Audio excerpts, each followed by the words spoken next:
खाउदंग असि कुकीगा मैतेगी अकन ममोंगना मुनखिबगी सक्तम अमनि हाइरिबा थौदो security force ने टियर गैस काखिबगी सक्तम अमनि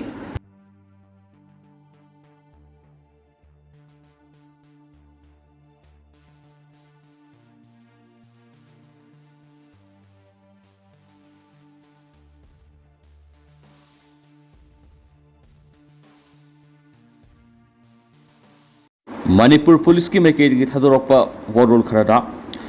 कुकी विलेज मनाक नंगना लेबा सादु लंपाक विलेज ता ngase ayuk sarokna pung 10 muk tab matamda maitai farmer amana laitang pokpidagi tractor go loinana lau una basang lau khoi basang khibani mananak pada leramba kuki villager singna tholok laga amasum hairiba paddy fuel asi mangonda belong tawdi haba wafam yauna object torokhi hari hairiba tanja asidasu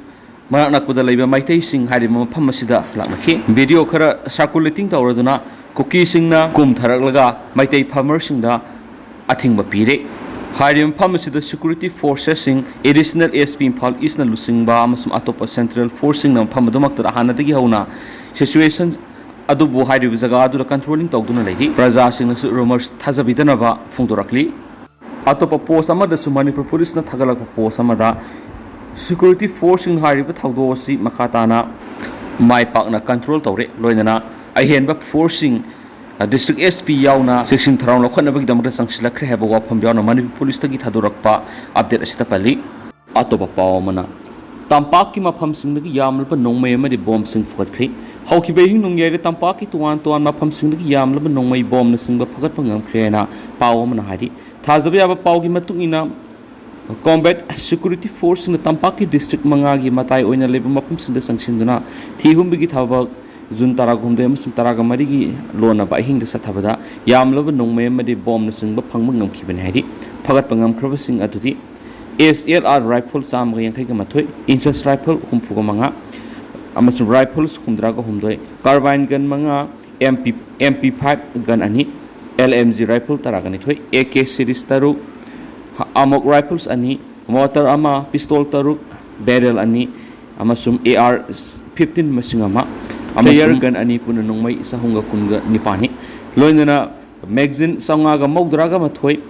SLR round lising onga songa ga kuntraga mari incest round lising ani ga sama ga marfu ga taru .303 round lising ani ga sani ga yang hagani thoi AK round sani ga kuntraga mari amok round samri ga tare 9mm round kun grenade tara lethod ahum detonator tare amasum para ahum ne hari pausna makha tara duna Manipur mausa gi punchi da hanjalangna balakholakpa Taurangi manungsan na yam lupa nungmayam di bom singa sipagat pangam kibanari amarom dana Manipuri film amasum sumang lila Southeast Asia da promote tauna ba khanakri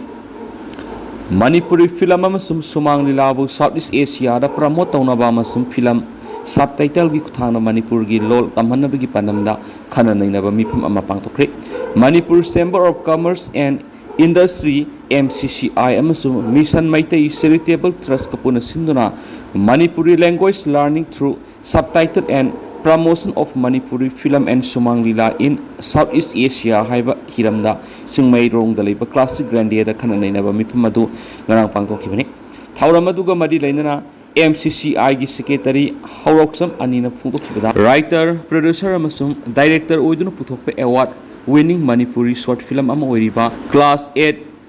the rate of 6 PM gi Burmese subtitle edition amabu amasu Babina group ki CMD Dr. Thangjam Dabali ne release toki thawra madru Dr. Dabali na film gi thangna subtitle piraga Manipuri lola si atopalai wak singna khangana na bamadi Manipuri film sakhona bigi panamda anil na lakholak di thaba si yamna pha khongthang amanaki thawra madru International Federation of Film Critics ki executive member Kongba Megasandra MCCI ki president Dr. Basudev Mission Maitai ki trustee Dr. R.K. Nimai lamdamasi ki masnai ba miyo sing film gi lamda sangai ra pasing amadi artist kyana saruk yakhi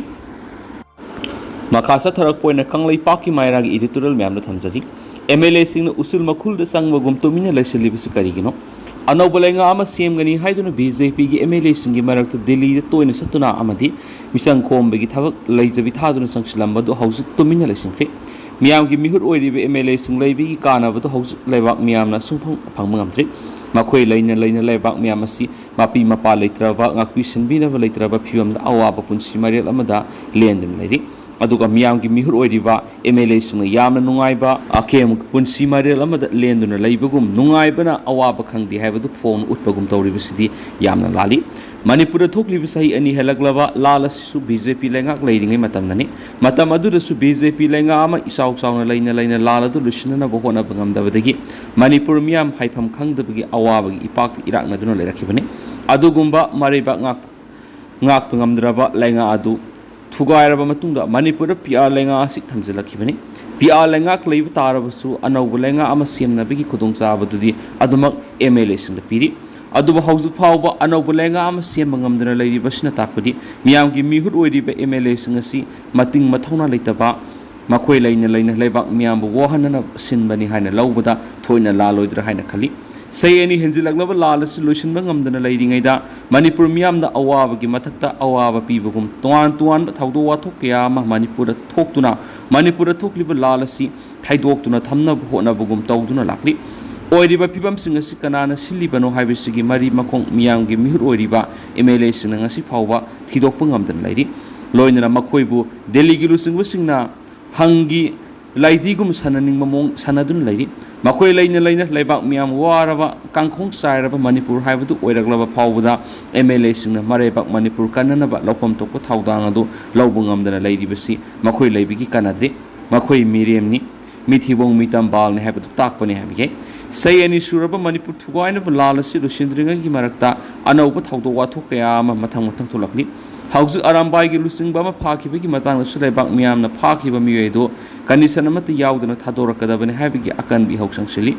ꯂꯩꯕꯥꯛ ꯃꯤꯌꯥꯝꯅ ꯆꯪꯁꯤꯜꯂꯤꯕ ꯑꯆꯨꯝꯕ ꯏꯍꯧ ꯈꯣꯡꯖꯪ ꯑꯁꯤꯗꯁꯨ ꯃꯤꯌꯥꯝꯒꯤ ꯃꯤꯍꯨꯠ ꯑꯣꯏꯔꯤꯕ MLAꯁꯤꯡꯅ ꯂꯧꯐꯝ ꯊꯣꯛꯄ ꯊꯧꯗꯥꯡ ꯑꯗꯨ ꯂꯧꯕꯒꯤ ꯃꯃꯤꯁꯨ ꯇꯥꯗꯦ ꯃꯗꯨꯅ ꯂꯩꯕꯥꯛ ꯑꯁꯤꯗ ꯊꯣꯛꯂꯛꯄ ꯊꯧꯗꯣꯛ ꯋꯥꯊꯣꯛꯁꯤꯡ ꯑꯁꯤ ꯑꯩꯈꯣꯏꯒꯤ MLAꯁꯤꯡꯅ ꯀꯔꯤꯁꯨ ꯈꯪꯗꯅ ꯂꯩꯁꯤꯟꯕ ꯍꯥꯏꯕꯁꯤ ꯌꯥꯝꯅ ꯂꯥꯜꯂꯤ ꯃꯗꯨꯅ ꯃꯃꯤꯡꯇꯒꯤ ꯑꯣꯏꯅ MLA ꯑꯣꯏꯗꯨꯅ ꯂꯩꯕꯗꯤ ꯀꯔꯤꯁꯨ ꯀꯥꯟꯅꯔꯣꯏ ꯂꯩꯕꯥꯛ ꯃꯤꯌꯥꯝꯅ MLAꯁꯤꯡꯅ ꯑꯣꯟꯁꯤꯜꯂꯛꯇꯨꯅ ꯀꯔꯤꯒꯤꯗꯃꯛꯇ ꯂꯩꯕꯥꯛ ꯃꯤꯌꯥꯝꯅ ꯋꯥꯔꯒ ꯅꯈꯣꯏꯅ ꯅꯨꯡꯉꯥꯏꯕ ꯄꯨꯟꯁꯤ ꯃꯔꯦꯜꯗ ꯂꯩꯔꯤꯕꯅꯣ ꯍꯥꯏꯕꯒꯤ ꯑꯀꯟꯕ ꯂꯥꯟꯖꯥꯎ ꯑꯃ ꯂꯥꯛꯅꯕꯒꯤ ꯃꯔꯝ ꯑꯣꯏꯒꯅꯤ ꯍꯥꯏꯕꯁꯤ ꯈꯪꯕ ꯆꯨꯝꯒꯅꯤ ꯂꯣꯏꯅꯅ ꯄꯨꯝꯅꯃꯛ ꯑꯁꯤꯒꯤ ꯃꯊꯛꯇ ꯃꯅꯤꯄꯨꯔ ꯊꯨꯒꯥꯏꯅꯕ ꯍꯣꯠꯅꯔꯤꯕ ꯀꯨꯀꯤ MLA 10 ꯑꯁꯤꯒꯤ ꯑꯁꯣꯏꯕ ꯑꯔꯥꯟꯕꯁꯤꯡ ꯑꯁꯤ ꯂꯦꯝꯍꯧꯔꯤꯕ ꯃꯁꯤꯡ ꯌꯥꯝꯂꯕ MLAꯁꯤꯡꯅꯁꯨ ꯆꯨꯝꯊꯣꯛꯅꯕ ꯍꯣꯠꯅꯕ ꯉꯝꯗꯦ ꯀꯨꯀꯤ MLA 10ꯅ ꯃꯅꯤꯄꯨꯔ ꯊꯨꯒꯥꯏꯅꯕ ꯍꯣꯠꯅꯔꯛꯄꯗ ꯀꯨꯝꯃꯩꯒꯨꯝ ꯌꯦꯡꯗꯨꯅ ꯂꯩ ꯃꯗꯨꯅ ꯃꯤꯌꯥꯝꯒꯤ ꯃꯤꯍꯨꯠ ꯑꯣꯏꯔꯤꯕ MLAꯁꯤꯡꯅ ꯂꯝꯗꯝ ꯑꯁꯤꯒꯤꯗꯃꯛꯇ ꯂꯧꯔꯤꯕ ꯊꯧꯗꯥꯡ ꯑꯗꯨ ꯀꯔꯤꯅꯣ ꯍꯥꯏꯕ ꯃꯌꯦꯛꯁꯤꯡꯅ ꯂꯩꯕꯥꯛ ꯃꯤꯌꯥꯝꯅ ꯈꯪꯕ ꯉꯝꯗ꯭ꯔꯤ ꯑꯅꯧꯕ ꯂꯩꯉꯥꯛ ꯑꯃ ꯁꯦꯝꯅꯕ MLA ꯃꯁꯤꯡ ꯍꯦꯟꯗꯣꯛꯅ ꯂꯩꯔꯕꯁꯨ ꯂꯩꯉꯥꯛ ꯁꯦꯝꯕ ꯉꯝꯗ꯭ꯔꯤ ꯃꯅꯤꯄꯨꯔ ꯊꯨꯒꯥꯏꯅꯕ ꯅꯥꯔꯀꯣ ꯇꯦꯔꯣꯔꯤꯁꯁꯤꯡꯅ ꯂꯥꯟꯗꯥꯔꯛꯄꯗꯁꯨ ꯉꯥꯛꯊꯣꯛꯅꯕ ꯑꯃꯗꯤ ꯃꯈꯣꯏꯕꯨ ꯆꯞ ꯆꯥꯕ ꯄꯔꯥ ꯇꯝꯕꯤꯕꯒꯤ ꯊꯕꯛ ꯑꯗꯨꯁꯨ ꯉꯝꯗ꯭ꯔꯤ ꯃꯗꯨꯅ ꯑꯩꯈꯣꯏꯒꯤ ꯃꯤꯌꯥꯝꯒꯤ ꯃꯤꯍꯨꯠ ꯑꯣꯏꯔꯤꯕ MLAꯁꯤꯡ ꯑꯁꯤꯒꯤ ꯃꯑꯣꯡ ꯑꯁꯤꯗꯤ